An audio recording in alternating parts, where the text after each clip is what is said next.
Do you think about the first win? Because I think it's so easy to sit in now and think, I just want to win a race. But if you could be an 11-year-old Lando again, you just want to be in Formula One. You have to be very careful becoming obsessed with the outcome. Yes. Because you either get there and then you're demotivated, or you never get there and you're demotivated. Yeah. No, I wouldn't. Of course, I think of it. I can't lie.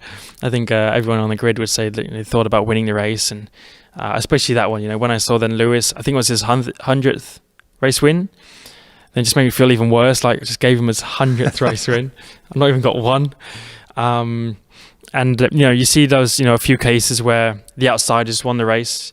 You got Mercedes and Red Bull who are always going to win, but when Esteban won the race in Budapest, who else won? I think Carlos won a race at some point, or I don't know, a few different drivers who won in Mercedes or Red Bull, and that's when it looks even cooler because they're the people in my position. Where's the benefit to you in thinking like that? Because there are hundreds of people, my son being one of them, looking at you thinking, I'd like to be where he is, and you're thinking you want to be where they are. I guess because you always move those expectations. You're always going to up them, and like, what's the next step for you to achieve something, and you always want to be satisfied by reaching an achievement.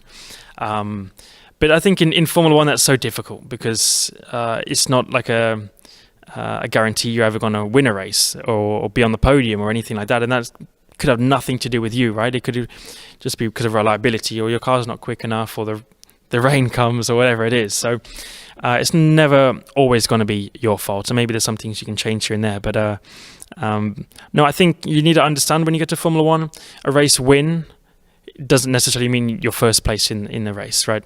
Like a race win for me 2 years ago, like in Austria, was being third place. Zero chance I would have ever won a race. Impossible, like, unless you'll crash and whatever. But in terms of actually achieving our maximal potential, it was to finish in third place, and that's what I did. So I maybe would have been even happier winning the race, but there's no point thinking about it because it just never would have happened. So I just had to feel like a race win was a P3 for me, and a bit of... See, what's really interesting is you're describing the process and performance goals that are within your control. The outcome is the stuff that you've learned to... Yes, exactly.